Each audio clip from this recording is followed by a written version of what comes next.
Welcome to this week's Across the Pond Golf Podcast. This is the week of team competition. You've got the best team in golf podcasting. I definitely reckon we'd have given Lowry and McIlroy a run for their money in New Orleans, Eric. What do you think? Yeah, I mean, that was wild. Rory got me, dude. I'll be honest. I was like, hey, he ain't ever going to win again. So I got to suck it up. I'm not going to give no apology like you did last year, but. Or did he win? I mean, let's be real. Can you win on your own, or do you need another major winner teamed up against a bunch of. Nobodies. I'm not going to say scrubs, but I'm going to say they were the loaded team. I mean, let's be real. Yeah. I mean, we know that Xander won before with Cantlay. They're a decent team. Not very entertaining, let's be real.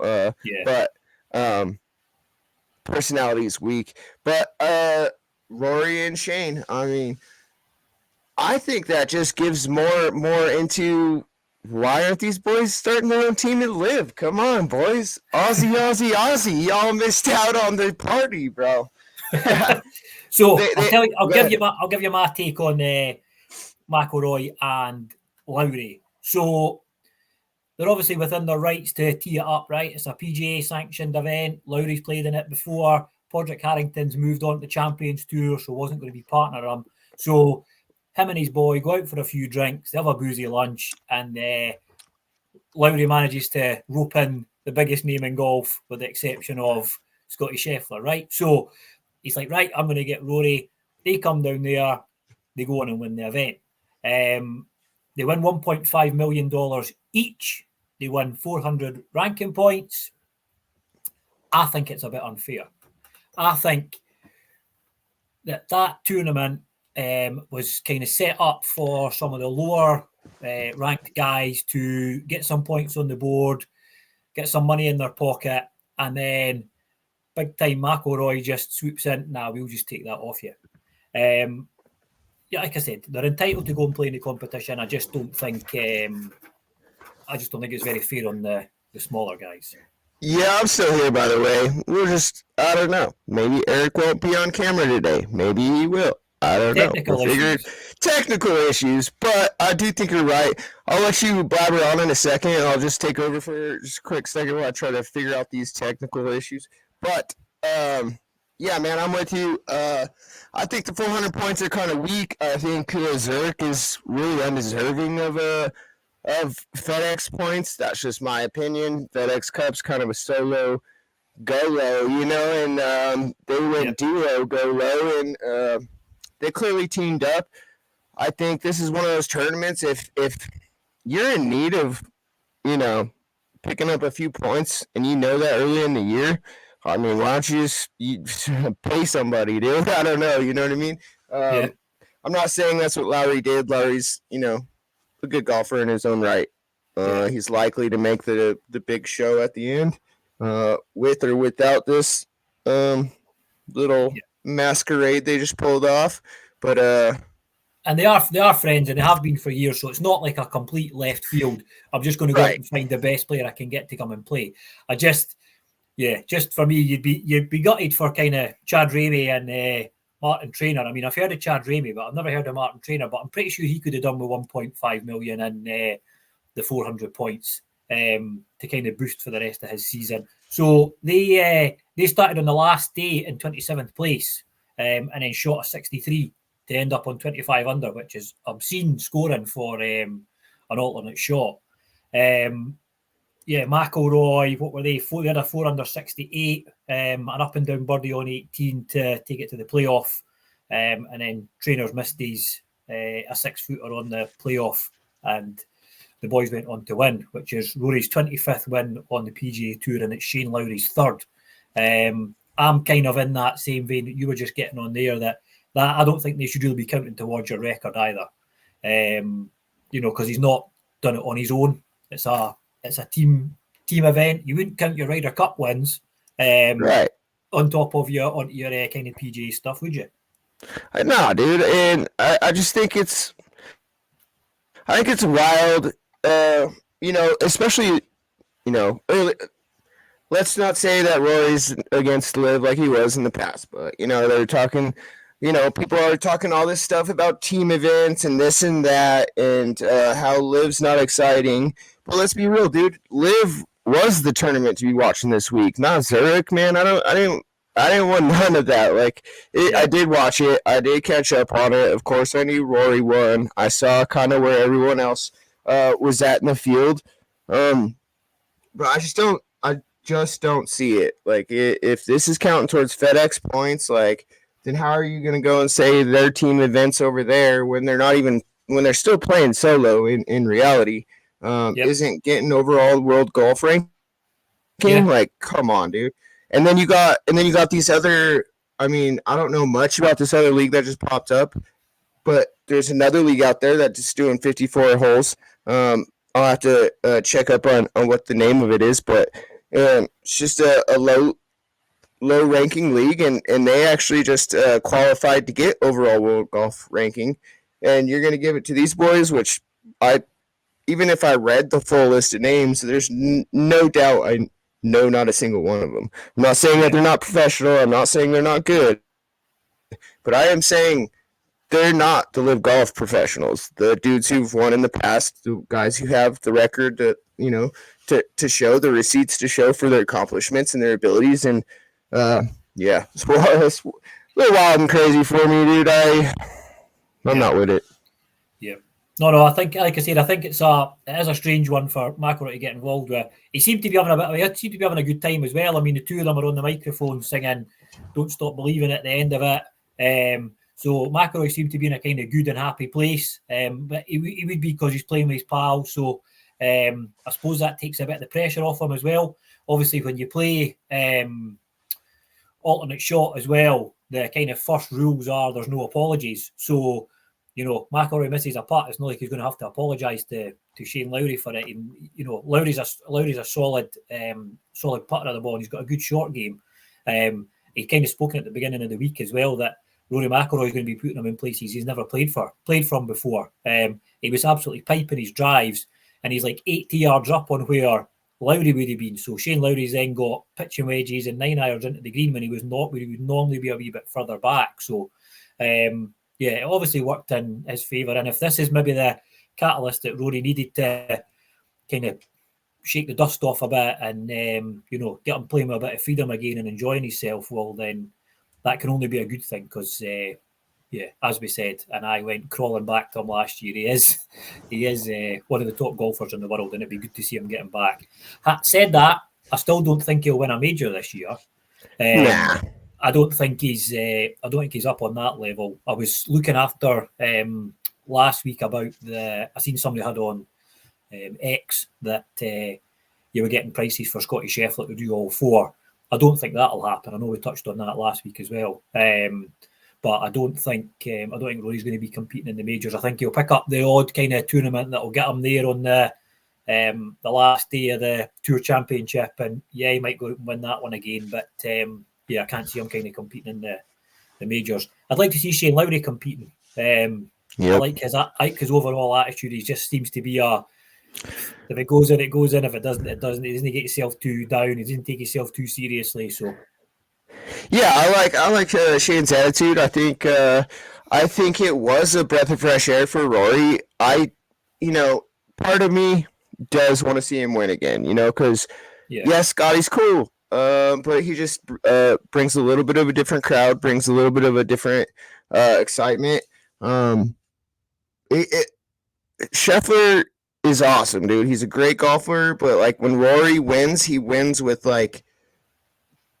big shots, cool, exciting shots, insane shots. I'm not saying again, Scotty that makes those shots as well. He just makes them feel different when he does it, and I'm just, I'm still gonna hold tight though, dude. I don't think this is the turnaround for Rory, man. Don't stop believing or whatever. What they sing? That's what it was. That's what singing. Yeah, that's what. Yeah, I mean, you gotta feel like Rory was feeling that way. If you're gonna, are we foreshadowing or are we closing the show here with the "Don't Stop even, you know, like, yeah. I'm gonna hold tight to my original bid on this. I don't think Rory wins again this year alone, unless he takes on another charity event like the Zurich. There's no more team events like this, I don't think, but nope.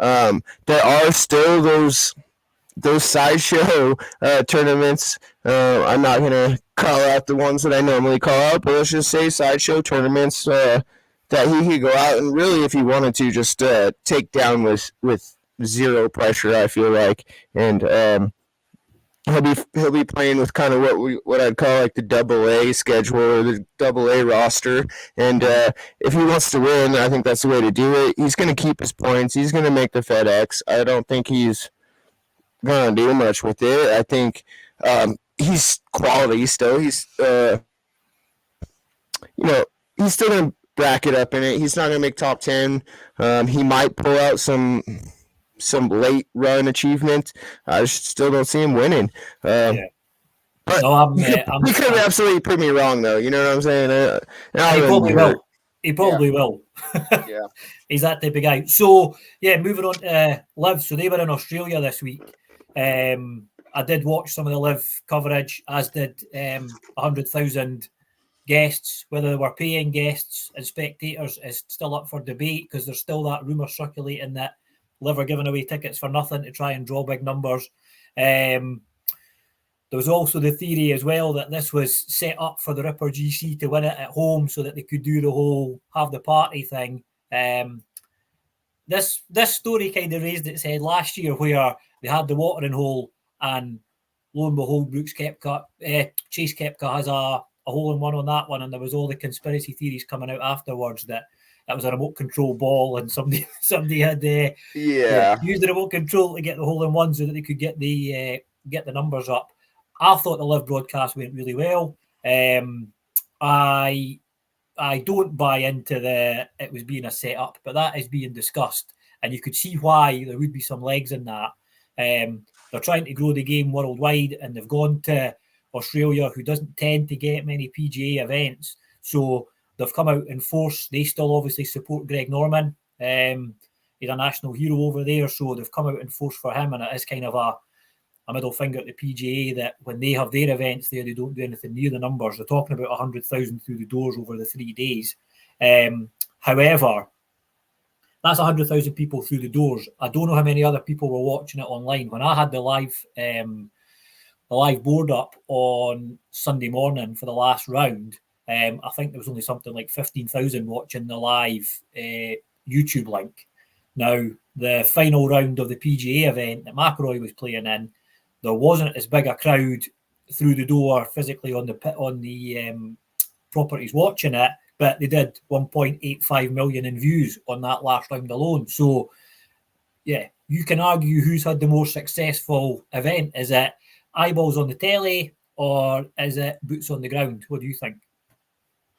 Yeah, I think they're blowing smoke. Whoever's still against it, they're just, on the PGA bandwagon, dude. It is what it is. It's cool. Like, do your thing. I just think throwing hate or whatever is just unnecessary at this point. Like, let the people who want to watch Live. Let the people who want to watch PGA do their thing.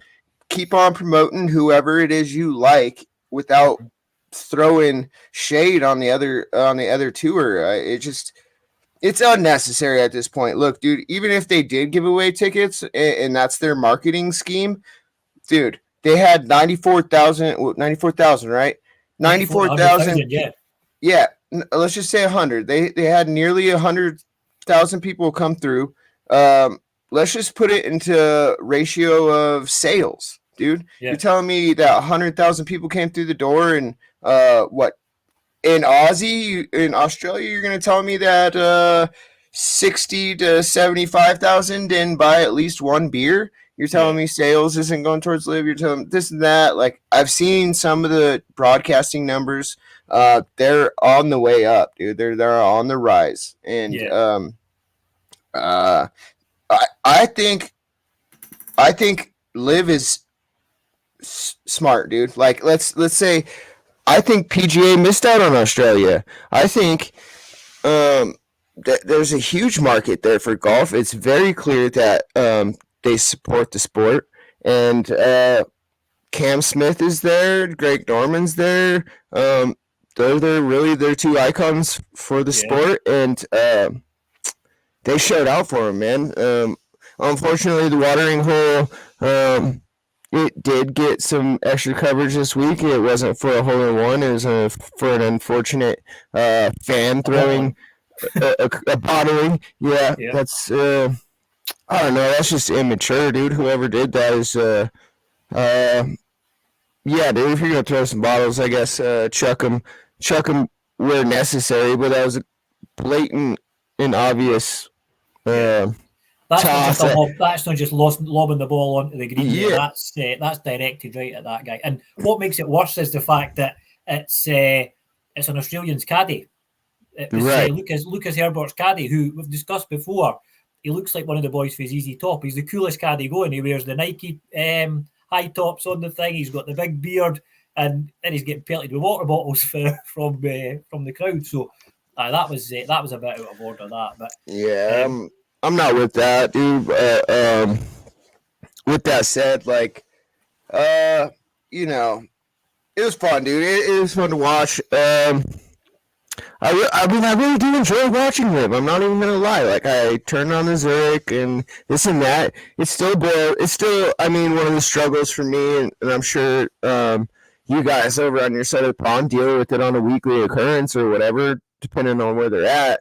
But the worldwide thing and the time is the only, you know, bad thing. But is what it is, man. I had fun watching it. The bottle thing was what it is. Who ended up? Brendan Steele ended up winning. Yeah. I'm sure they would have loved for our Australian to win.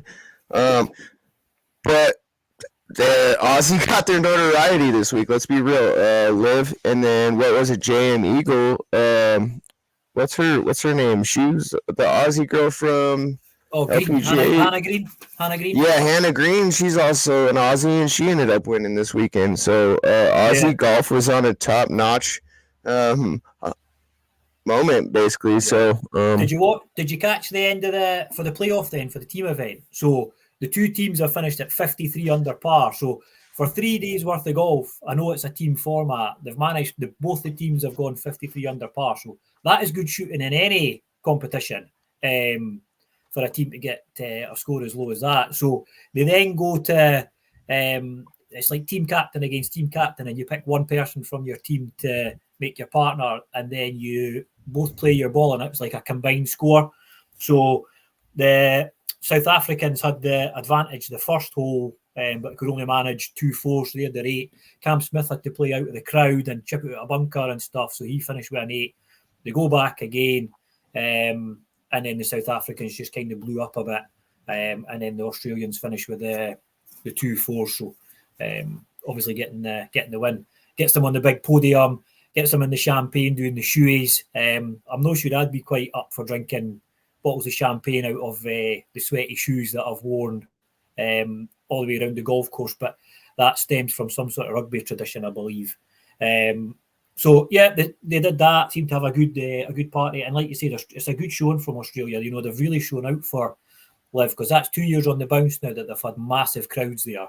They're in Hong Kong this week, so it'll be interesting to see. I wouldn't imagine that the crowd would be as rowdy this week going into Hong Kong. The only other kind of stories that were coming out of Liv this week, I think, was Anthony Kim still plugging away. He finished dead last again, but I think he was only like 6 over, and the boy that was ahead of him was maybe Mickelson or something that was 5 over. So he is clawing it back. I watched a YouTube video the other night, Random Golf Club. I don't know if you've seen them. There's a boy, Erik Anders Lang, and he does kind of going out and playing with some of the pros. And he went to the Miami event and he played with Anthony Kim. Played against him actually, and they just kind of, it was like a walk and talk. And yeah, I know when he first came back, I was like, who really cares? Who is this guy and stuff? But I'd like to see him doing well. He seems like such a decent guy. He's obviously been through hard times. Every time he's talking, it's all to do with, I'm here for my wife and my daughter, and I'm all for the kind of family side of things. He gets to take them on tour with him. I suppose if he'd signed on at the PGA, he would probably be leaving them to go away and do these things, but at least we live.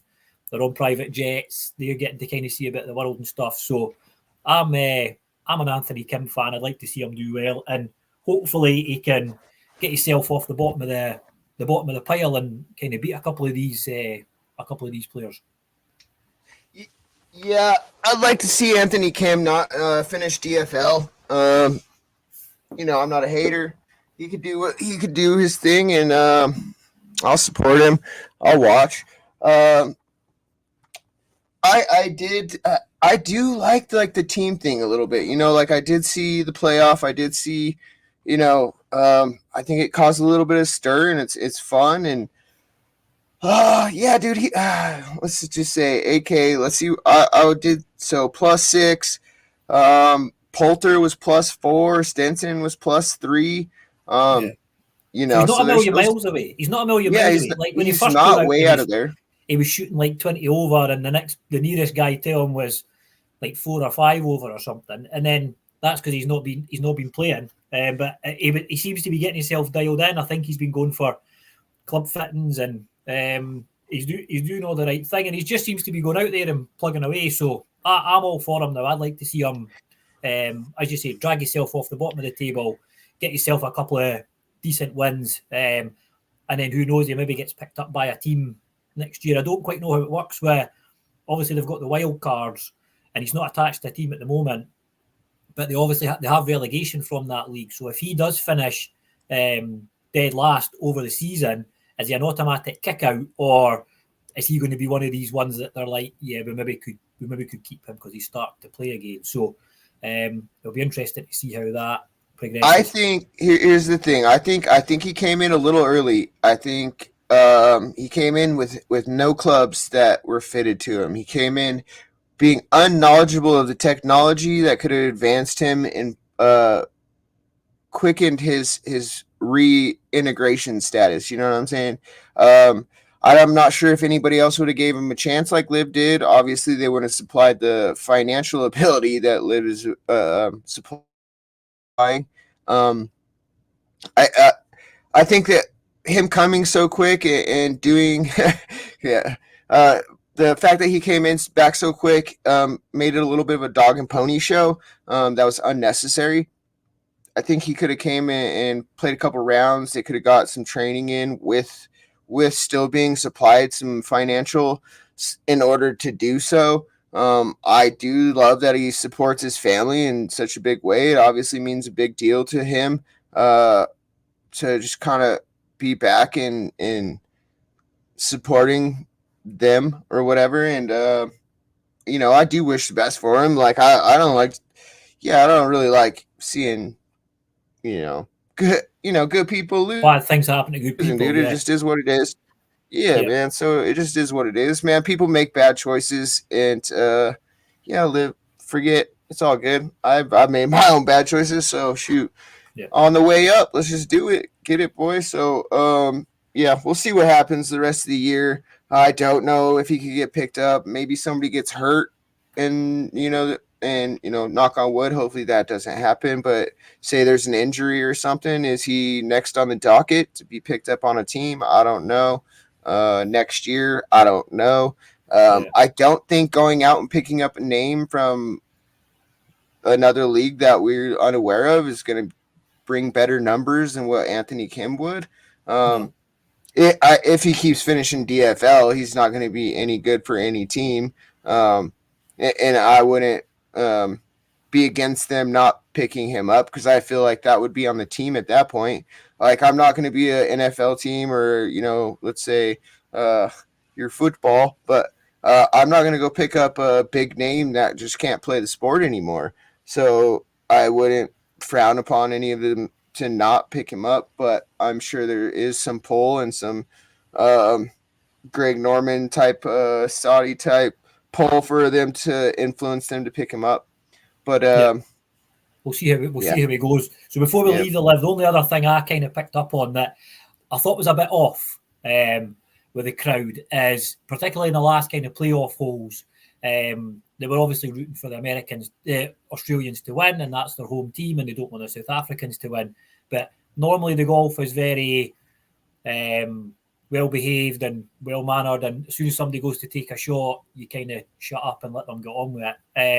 The kind of last few putts that the South Africans had, Oosthuizen's lining up to putt, and the crowd are giving it whoa the whole way through, and way when he misses his putt, and then as soon as an Australian stands over their putt, they go dead silence and they give them the respect to let them do that. But that is home court advantage. That's what happens in the Ryder Cups. The fans play such a big part in it. It happens in all sports as well. That's what home advantage does to you. But it's strange when you see it and hear it. He's back. It's strange when you see it and you hear it in the golf world, because it doesn't tend to happen very often.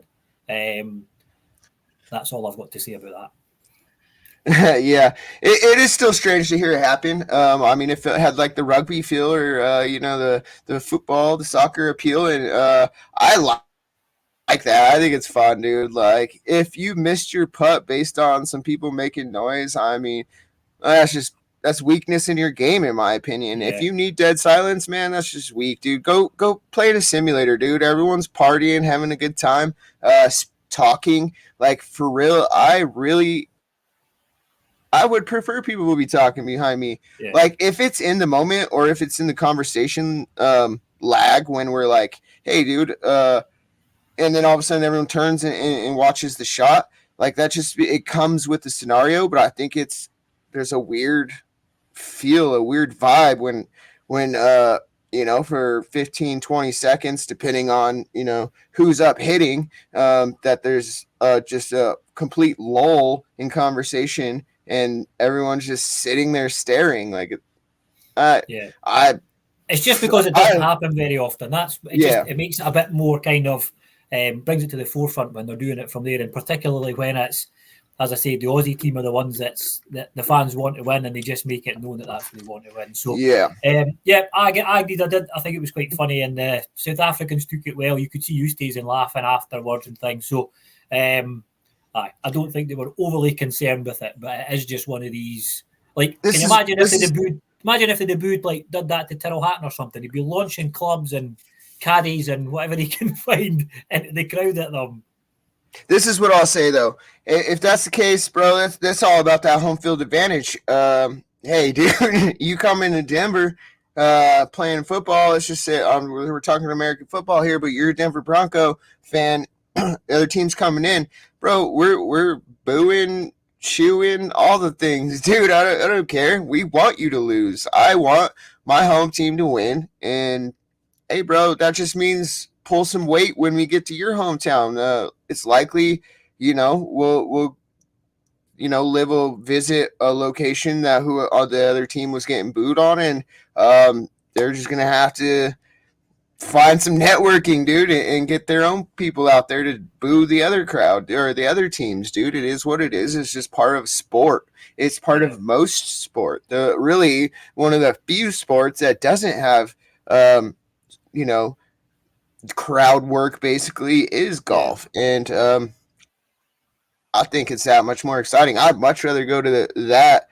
Dude, I don't like, come on, bro. You're going to go to a pro golf event and like you got people holding up signs that say quiet, please. And everyone's shushing you because, homeboy has to make a 5-foot putt. Like, dude, bro, make your putt, dude. It doesn't change. And they play with music and stuff anyway. So what's the point? Right. What is the real difference? It was quite strange when you do hear it, that when you're not used to seeing stuff like that I thought it was worthy of a kind of talking point. So shame on you, Australia, for booing and hissing while the South Africans were trying to make a putt. So that's kind of live. LPGA, as you touched on earlier on, it was won by Australian Hannah Green, the GM Eagle LA Championship. Hold out twice from off the green. I've put my notes here. She finished on a 5 under 66 and won by 3 from a magic. I mean, really, did you see much of that? Yeah, I saw quite a bit of that. Actually, that's probably the tournament not that I tuned in the most to, but they just happened to pop on the television for me the most. Hannah Green took it down. Really, the standout in this was Grace Kim, and she just flubbed the weekend, dude. Like, she was 12 under on the first 2 days, and then finished like -1 or something. I even saw on her 18th hole or 72nd hole, hit it basically the exact same spot Hannah Green did. I think they were probably a foot away. Hannah putts her putt. Hannah was out. She putts her putt first. Not a horrible putt, just kind of a lag putt to win. Grace goes to putt her putt and toilet bowls it, brother. Like, that's just sometimes it just doesn't drop for you. And over the weekend, it didn't. She's a newer golfer. I think she was a rookie last year. I talked about her a few times, but Roseanne kind of took the show and from the other rookies like Grace Kim. And I thought this was going to be really Grace's coming out party. I believe she won last year. But this was looking to be just a runaway. And then Saturday did not do her well. I think she was 3 or 4 over. And then Sunday, dude, it was rough. Like, I'm sure she's hoping that there ain't many highlights from this weekend. I don't know if the pro golfers hit the highlight reels. I feel like it wouldn't be a bad idea for training purposes, but it wouldn't do her wrong if she didn't view in on her play this weekend. I felt bad for her, but you got to feel good for Hannah Green, dude, and Australia again. Like, yeah, Aussie, dude. They killed it. I heard the chant all weekend. I'm sure it'll come up. But at the end of the day, really, it was just like, hey, Korda wasn't there. Scheffler wasn't there.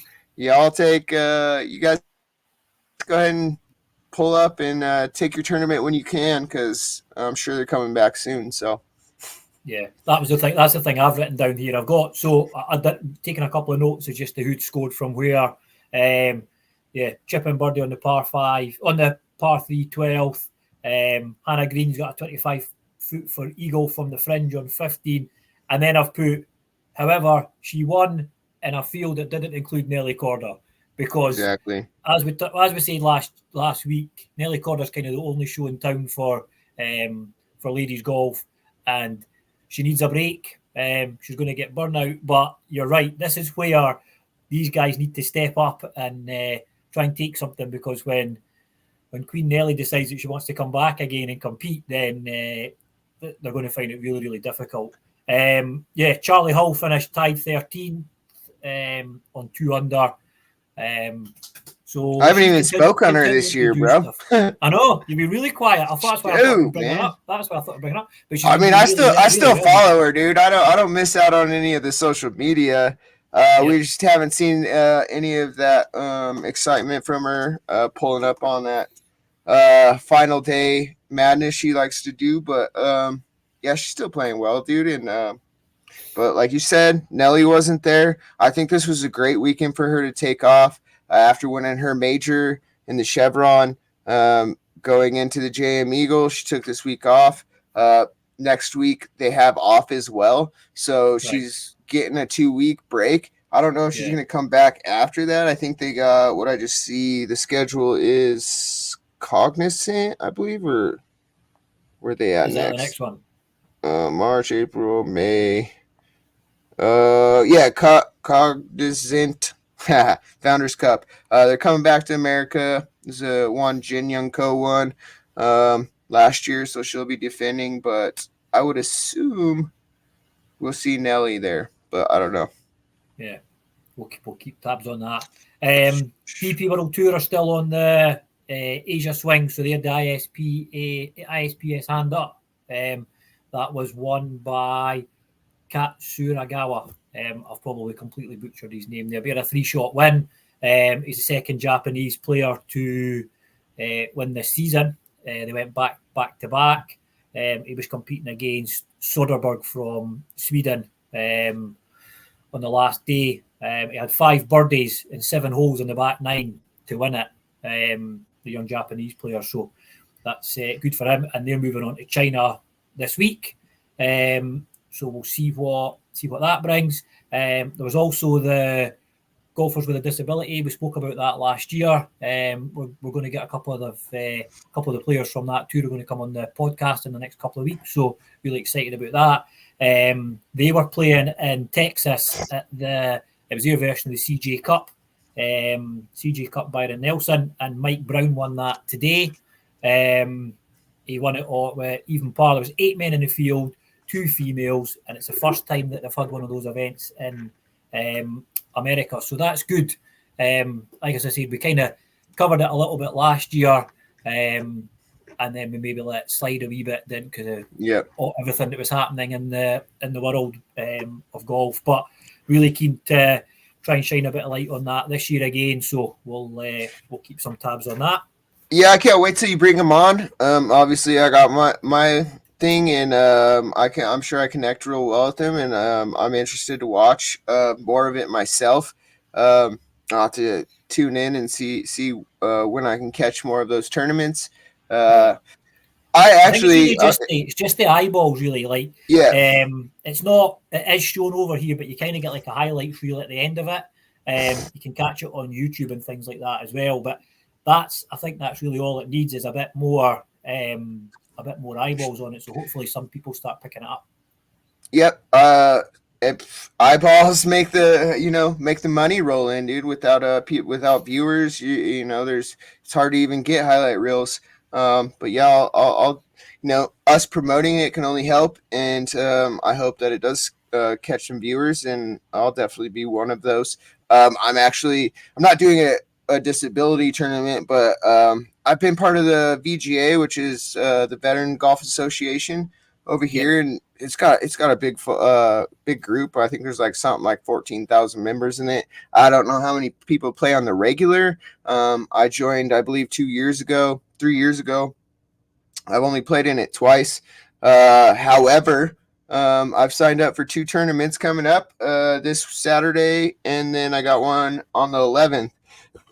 They're playing course. It's not very regular that they play close to my house or close to my town, and they're just bordering it in the next 2 tournaments. I was like, dude, I just can't miss it. Actually, one of the registrations closed, and they were short on people, so got the email, hopped on in it, decided to go ahead and grab the other tournament as well. We'll see what my game's looking like. Haven't been swinging like I've been wanting to, brother. We all know I got the simulator. We all know I swing whenever I can, but business is an all-time busy right now. Cutting down to the line on getting all the paperwork and all the financials in order, and it may not show up the best, but I think just being on that positive note, dude, that's what I'm gonna be striving for. Not only just in life right now, but on the golf course. Hopefully it can bring me some good swings and some exciting rounds, and hopefully I'll have a good time and show up a little bit, I guess. Good stuff. What's your golf? What's your golf looking like, dude? Oh, you want me to tell you my dilemma I've got at the moment? So I fancy getting myself a new driver, right? And I know we spoke back and forward on the text about this kind of baby driver or the mini driver that TaylorMade's got. And I do fancy getting one, but I don't know whether it's really going to benefit my game, right? So I've watched as many videos and I've read the reviews, and I came back to you and Logan, and we've had a bit of a conversation as to what we got from there. So I then was thinking, maybe could look for something else. So in the UK at the moment, there's some really good deals on kind of older model drivers. And one of which being the Sim 2 Max. So I'm thinking maybe I could look at getting one of those. I spoke to a guy at my work who has one. So he's given me one to have a bit of a hit of. So today, before we came on the podcast, I went up to the driving range. Now they have the, it's not TrackMan, I can't remember what one it is, but you get, it gives you your numbers and it shows you the pictures as to where you're spraying balls about. So I did a bit of a test with my 5-wood and my existing driver, which is the Ping G425, and with this Sim 2 Max. So everybody thinks they drive the ball further than they actually do. My furthest drive, now we're talking carry distance here, because we don't talk total, because we don't know how much rollout we're going to get. And it was driving range balls as well. I was with my own driver, I was 221, and the best one I had with the Sim 2 Max was 231. So there's about 10 yards worth of distance between the two of them, but varying degrees of dispersion was what I was about to say to you. I'm going to send you the picture afterwards, and you can have a look at it. Now, my 5-wood that I've got, that is the easiest club in the world to hit, right? Like, you just drop a ball on a tee and you hit it. I had 192 straight down the middle for my carry distance. So I'm now thinking, because there's not a great difference in how far I'm driving the ball, and it's not overly far, I'm a better maybe forgetting about a driver altogether, getting a 3-wood, because then that would hopefully stay my dispersion similar to the 5-wood, but maybe be about the same distance as the driver, or that I buy the driver, go for some lessons, and learn how to bomb it. What do you think? Man, I'm all about, I would say in the past, I would say before 2 weeks ago, I'd have told you, fork it up, go get your butt in some training, go figure out how you can bomb the ball, because you need to get down there, dude. But of lately, dude, I've been teeing it up with the 3-wood on the simulator at very least. My dispersion is money, dude. I stripe it down the middle. I know for a fact that my 3-wood distance compared to my driver is pretty similar to the distance disparity that you showed. You're sitting at 221 to 192, 30 yards. I'm like, driver, I hit, I don't know, 280. 3-wood, I'm easily 250. And mind you, elevation. But with that said, I mean, I'm probably 20 behind that at sea level, so I'm sitting, but yeah. In reality, I was giving the distances an extra maybe 10 to 15 yards because of the fact it's range balls. It was like 5 o'clock in the afternoon here. The weather's been not too bad. It was quite sunny, but there's still a bit of a chill in the air. There was a bit of wind and stuff as well. So I'd like to think I could get another kind of 10 to 15 yards out of those. But I still have that big high cutty shot. And I don't know what I've tried, so many different grips. I've tried various bits and pieces. I'm still playing the ball left to right, and my dispersion for that one's off. Yet when I tee up with this wee 5-wood and just dropping the ball on the deck and just hitting it, it goes straight. And if I'm getting to about 200 yards straight, I'm then looking at a decent kind of second shot in. For majority of the courses I'm playing, or that I play, most of the par 4s are like 310 or 298, so they're not overly big par 4s. So I'm leaving myself like 100 yards and in. I mean, I like the 5-wood in that scenario. Like, for me, it's an uncomfortable second shot. So 310, let's just say I'm at your I'm at sea level and bad weather or whatever. So let's just say I'm hitting the driver 240 or whatever. My shot in is 70. I'm not hitting I don't really like hitting my 60 more than 40, 50 yards. Man, you just get I get some weird spinners off of it. I can't really control it. I'm not a professional. I can get the distance pretty well. However, my spin reaction is hard to account for, especially if I'm not playing these courses on the regular. I don't know what each hole is going to produce as far as spin is concerned. I would much rather be hitting a 120-yard shot, a 100-yard shot. At least I could pull out a 52 or pull out a touchy pitching wedge, dude, and do something with it. But I just don't like that touch and field distance, because you hit 192 and then you're sitting 120 out, just like I said. What's that for you, an 8 or 9 iron?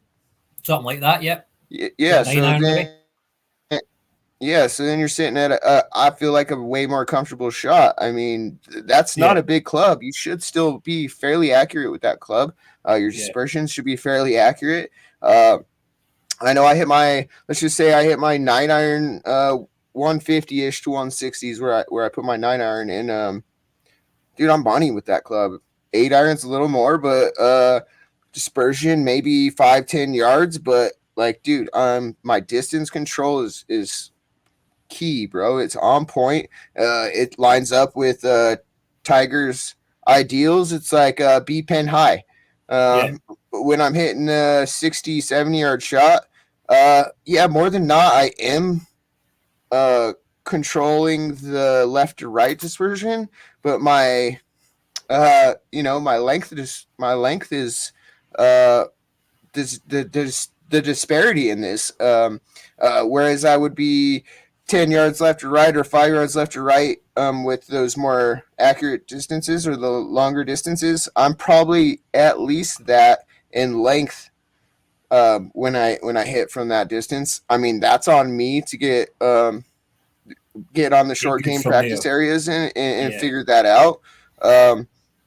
But I'm not real good at like playing the clock system.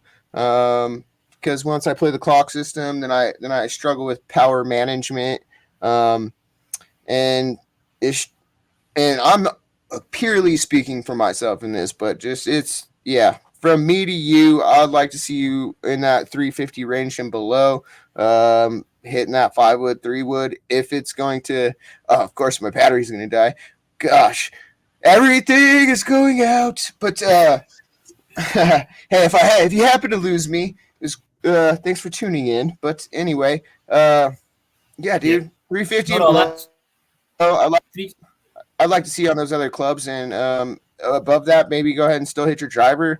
I would probably spend the money, to be honest. But it just, you got to get comfortable. You've only hit it a few times, and if you haven't gone out and practiced a whole lot with it, it's gonna be a struggle saying that it's a equal comparison. No, I'm playing Thursday and Friday, so I'm going to get a game where I properly game it and see how it goes from there. And then, as you said, your battery's about to die. We're getting to the end of the kind of podcast anyway, but I am going to get something else this week, which I'm not going to tell you about. We'll touch on it next week, and it'll be too late by that time for you to talk me out of getting it. And we'll take it from there. We can pick this up again next week. So, Eric, good to speak to you again. I promise you this, Craig. This week, I'm going to charge every single piece of technology I got in this dang house, and I will be prepared. And our friends don't have to watch my Elgato screen over there.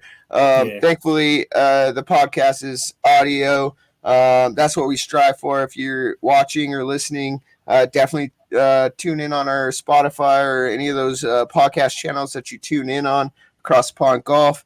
Always love being on here with you, brother. We'll call it the dynamic duo. I don't know where the trio went to, but we'll find him again. Where in the world is Logan San Diego? Will come back, I'm sure, someday. But love to see you, brother. Hit him straight, and we'll keep in touch next week. Yes, sir. Perfect. Take care, Eric. Cheers. Adios, brother.